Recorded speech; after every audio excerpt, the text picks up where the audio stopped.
Assalamualaikum warahmatullahi wabarakatuh. Jumpa kembali dengan saya di channel Arini Wanita, channel yang ngajakin kalian jalan-jalan dan makan-makan. Oke, karena aku sedang menjalankan ibadah haji di Tanah Suci Mekah Madinah, maka aku ingin share kegiatan selama aku mengikuti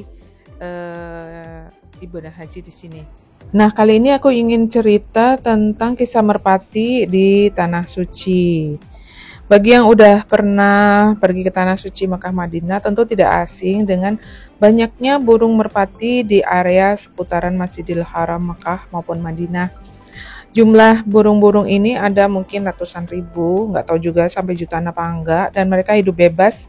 Dan sebagian percaya burung-burung ini merupakan keturunan peliharaan dari Siti Aisyah, istri Nabiullah Muhammad SAW.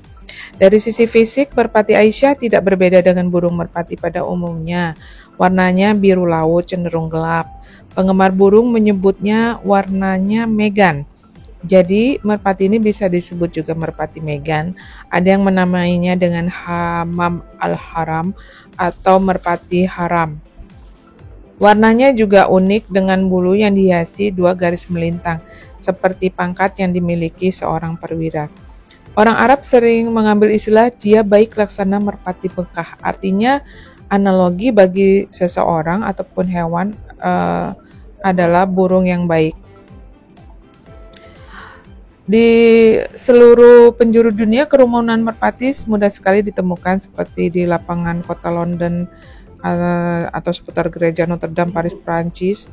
Namun, merpati-merpati ini berbeda dengan merpati di Tanah Suci Mekah dan Madinah.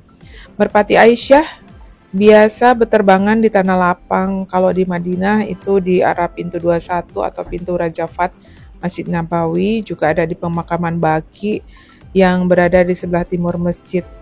Bisa jadi merpati di kedua kota ini adalah burung yang sama. Mereka muncul hampir bersamaan dengan aktivitas ibadah jamaah. Saat keluar dari pintu masjid, merpati Aisyah seperti satu komando berterbangan dari atap hotel-hotel dan turun ke trotoar lapangan. Umumnya merpati-merpati ini bersarang di lubang-lubang angin dan bagian-bagian dinding yang berlubang di gedung-gedung hotel ya. Merpati-merpati ini juga paham bahwa jemaah akan melemparkan makanan bagi mereka. Itu sebabnya kenapa mereka banyak berkumpul di seputaran Masjidil Haram dan Masjid Nabawi. Karena beberapa jamaah akan membelikan biji-bijian dari anak-anak anak kecil yang menjual makanan burung, kemudian menaburkannya ke trotoar. Bahkan ada yang kepercayaan memberikan makan burung identik dengan pesan untuk memanggilkan namanya di multazam. Burung akan turut mendoakan agar dia segera pergi ke tanah suci. Bahkan di jamaah Indonesia juga ada mitos bahwa orang-orang yang tidak punya anak kadang-kadang menitipkan makanan burung dari tanah air untuk diberikan kepada burung yang ada di seputaran masjid. Karena sudah biasa dengan manusia, merpati Aisyah tidak takut, khawatir ditangkap atau disakiti oleh jamaah. Kalau mereka diusir sedikit itu nggak masalah, karena itu kadang-kadang buat keperluan foto gitu dan juga buat hiburan bagi jamaah. Kadang ada jamaah yang seperti mengejar-ngejar burung gitu, tapi itu buat hiburan aja sih. Di keyakinan di masyarakat Arab sendiri ada pantangan besar tidak boleh menyakiti merpati-merpati ini karena pelanggannya bisa terkena bala yang luar biasa seperti kematian atau sakit jiwa. Itu wallahu alam ya. Tapi ada dari artikel yang saya baca kalau mereka ada yang menyakiti selama di tanah haram ini akan dikenakan denda atau membunuh dikenakan denda dengan membayar 1 ekor unta. Anehnya meskipun jumlahnya begitu banyak, tapi kotoran mereka tidak tersebar dan membuat jalanan kotor. Kotoran mereka lebih banyak terlihat di banyak mobil-mobil masyarakat. Syariat Islam sendiri melarang menjadikan burung merpati di tanah suci sebagai buruan. atau mengusirnya bagi orang yang sedang berihram haji ataupun umrah. Bahkan juga bagi orang yang tidak sedang ihram. Jika burung merpati berada di Mekah atau Madinah, tapi jika keluar dari kedua tanah suci, tanah haram, maka boleh menangkapnya dan menyembelihnya bagi orang yang tidak ihram dan umrah berdasarkan firman Allah dalam surat Al-Maidah surat 5 ayat 95. Hai orang-orang yang beriman, janganlah kamu membunuh binatang buruan ketika kamu sedang ihram. Dan dari Nabi Muhammad SAW bersabda, sesungguhnya Allah memuliakan kota Mekah, maka tidak halal bagi seseorang sebelumku dan juga setelahku. Sesungguhnya dia halal bagiku sesaat dari waktu siang. Tidak boleh dicabut tanamannya, tidak boleh dipotong pohonnya, dan tidak boleh diusir binatang buruannya. Hadis riwayat Bukhari. Dalam hadis lain, Nabi Muhammad SAW bersabda, sesungguhnya Nabi Ibrahim memuliakan Mekah dan aku memuliakan Madinah. Tidak boleh dipotong pohonnya dan tidak boleh diburu binatang buruannya. Hadis riwayat Muslim. Nampaknya gerombolan merpati yang jinak ini mengelilingi Ka'bah berputar-putar sebanyak 7 kali, seolah-olah sedang bertawaf. Mungkin juga ya, atau itu kebetulan belaka, walau alam. Kalau kita ingat kembali pada kekuasaan Allah, maka kita akan menyadari bahwasanya tidak ada hal yang tidak mungkin bagi Allah. Dan burung ini kadang ada yang bercerita juga, mereka terbang dari kota lain ke Mekah, kemudian bertawaf, kemudian kembali lagi, kemudian mereka mati. Wallahu a'lam bishawab. Nah, ada juga mitos yang mengatakan bahwa merpati akan jatuh manakala terbang di atas Ka'bah. Ternyata enggak juga, ada beberapa burung juga terbang di atas Ka'bah, enggak jatuh, enggak mati juga. Kemudian mungkin orang yang mempercayai mitos itu terinspirasi oleh ayat Al-Quran. Maka kami telah memberikan pengertian kepada Sulaiman tentang hukum dan kepada masing-masing mereka telah kami berikan hikmah dan ilmu dan telah kami tundukkan gunung-gunung dan burung-burung semua bertasbih bersama Daud dan kamilah yang melakukannya. Quran Surat Al-Anbiya ayat 79. Dalam Al-Quran Surat Al-Isra ayat 44 juga dijelaskan, langit yang 7, bumi dan semua yang ada di dalamnya bertasbih kepada Allah, dan tak ada suatu pun melainkan bertasbih dengan memujinya. Tetapi kamu sekalian tidak mengerti tasbih mereka. Sesungguhnya Dia Maha Penyantun lagi Maha Pengampun. Ada banyak ayat Al-Quran yang menjelaskan bahwa alam semesta ini selalu bertasbih dan memuja keagungan Allah Subhanahu wa Ta'ala. Bahkan angin dan buruh yang oleh manusia dipersepsikan sebagai kemarahan alam juga bertasbih kepada kebesaran Sang Khalik. Seluruh planet, binatang, galaksi, matahari, supercluster, semuanya sedang bertasbih dengan cara melakukan gerakan orbitalnya. Bahkan burung merpati juga sesungguhnya bertasbih kepada Allah, memiliki landasan kabar yang kuat dari Allah melalui Al-Quran. Cuman bagaimana cara bertasbih mereka, apakah sama dengan manusia dengan cara mengelilingi Ka'bah 7 kali? Wallahu a'lam bishawab. Namun pakar binatang menjelaskan bahwa burung merpati seputaran Masjidil Haram dan Masjid Nabawi bertasbih dengan caranya sendiri, tidak seperti manusia. Burung ini tidak berbeda dari burung yang ada dimanapun di seluruh dunia ini sebagai penaluri binatang. Merpati yang jumlahnya ratusan ribu ini terbang sesukanya sesuai insting yang dimiliki. Karena di seputar Masjid Haram maupun Masjid Nabawi disiapkan banyak makanan, maka dengan sendirinya mereka betah tinggal di wilayah ini. Gunung tinggi menjulang yang mencakar langit di sekitar 2 kota suci ini sangat cocok sebagai tempat tinggal mereka. Apalagi jemaah haji saat berihram dilarang menangkap ataupun berburu binatang buruan. Burung dara ini termasuk binatang buruan yang dilarang untuk ditangkap apalagi dibunuh saat jemaah berihram. Jika membunuhnya, jemaah harus membayar dam dengan memotong seekor domba atau kambing atau unta.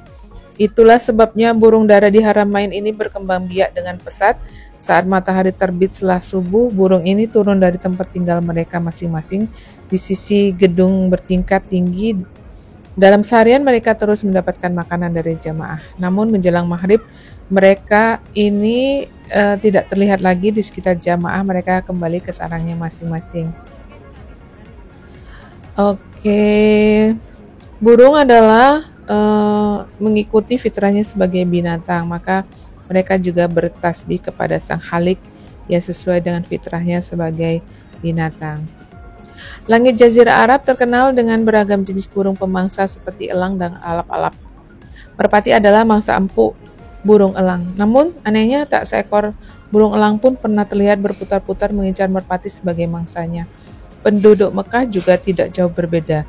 Mereka terkenal sangat menyukai kerumunan merpati-merpati ini. Mereka tak pernah merasa terganggu dengan kehadiran merpati-merpati ini dan bahkan mereka membuat kesepakatan untuk tidak menyembelih burung-burung ini. Jadi nggak ada menu burung merpati di Saudi Arabia ya. Jika benar merpati tersebut keturunan Aisyah, maka pada saat ini adalah generasi kesekian banyak banget ya, sebab Aisyah hidup di abad ke-7 dan umur merpati hanya sekitar 10-20 tahun saja. Benarkah merpati itu sudah ada sejak lama? Sulit mencari jawabannya. Merpati serupa juga ada di masjid-masjid era Nabi Muhammad SAW seperti di Masjid Kuba dan Qiblatain, tapi kemungkinan burung tersebut berbeda dengan merpati di sekitar Masjid Nabawi. Oke, sekian dulu cerita dari saya. Assalamualaikum warahmatullahi wabarakatuh. Oke, ada tambahan bahwa burung merpati di Mekah adalah pemandangan yang khas dan menenangkan. Kawanan burung ini sering terlihat di sekitar Masjidil Haram, hidup damai di tengah keramaian para jamaah.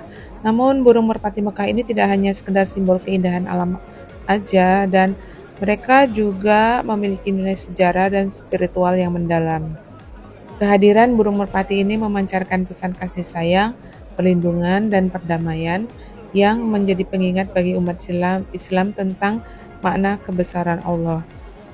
Burung merpati di Mekah memiliki tempat dalam sejarah Islam. Salah satu kisah paling terkenal adalah peristiwa hijrah Nabi bersama Abu Bakar As-Siddiq. Pada saat mereka bersembunyi di Gua Sur untuk menghindari pengejaran kaum Quraisy, Allah mengirimkan dan mengilhamkan laba-laba untuk membuat sarang yang rapat dan burung merpati untuk bertelur di depan pintu gua. Pemandangan ini membuat musuh yakin bahwa tidak mungkin ada orang yang bersembunyi di dalam gua tanpa merusak sarang laba-laba yang ada dan memecahkan telur burung merpati yang ada di dalam pintu gua. Keberadaan burung ini menjadi tanda perlindungan Allah terhadap nabinya. Sebagian ulama dan sejarawan menduga bahwa burung merpati yang ada di sekitar Masjidil Haram dan Masjid Nabawi adalah keturunan dari burung yang pernah berada di depan Gua Sur. Ini tentunya nggak ada bukti ilmiah yang mendukung ya. Namun umat muslim percaya bahwa burung merpati di Mekah memiliki kaitan khusus dalam sejarah Islam, sehingga keberadaan mereka dianggap membawa berkah. Memberi makan burung di Mekah menjadi salah satu tradisi yang dilakukan oleh jemaah haji maupun umroh.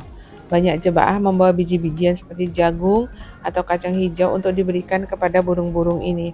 Meskipun terlihat sederhana, tindakan ini dianggap sebagai bentuk amal yang mendatangkan pahala. Dalam ajaran Islam, memberi makan makhluk Allah adalah wujud kasih sayang dan kebaikan yang telah diperintahkan. Tidak sedikit jamaah yang berbagi kisah tentang keberkahan telah memberi makan burung merpati di Mekah. Salah satunya cerita seseorang jamaah yang membawa makanan kacang hijau untuk burung merpati. Kemudian dia merasakan keajaban setelah perjalanan ibadahnya. Ada juga ada yang setelah membeli makan merpati, ponselnya yang tadinya hilang, kemudian kembali lagi gitu ketemu. Bahkan ada orang yang ada orang tiba-tiba memberinya uang tunai saat dia berada di suatu tempat setelah dia yakin bahwa keberkahan dari niat baiknya memberi makan burung merpati, dia mendapat keberkahan di tempat lain. Selain itu ada kisah tentang bagaimana Rasulullah saat hijrah ke Madinah mendapatkan perlindungan di Gua Hira. Saat itu, burung merpati bersama laba-laba berperan melindungi pintu gua dari pasukan Quraisy. Kisah ini memperkuat keyakinan bahwa jemaah burung untuk jemaah bahwa burung merpati ini merupakan simbol kasih sayang dan keberkahan. Hingga kini burung-burung merpati ini hidup bebas di sekitar Masjid Haram, Masjid Nabawi, dan juga sebagian besar kota di Makkah Madinah. Selain di kedua masjid, para jemaah juga seringkali membawa makanan untuk mereka sebagai bentuk sedekah yang mendatangkan pahala. Dengan berbuat kebaikan kecil seperti ini, para jemaah berharap mendapat balasan penuh berkah dari Allah Subhanahu wa Ta'ala. Burung merpati di Mekah hidup dalam kedamaian di tengah hiruk-pikuk kota suci. Mereka tidak takut mendekati manusia dan sering terlihat terbang di sekitar masjid. Thanks for watching.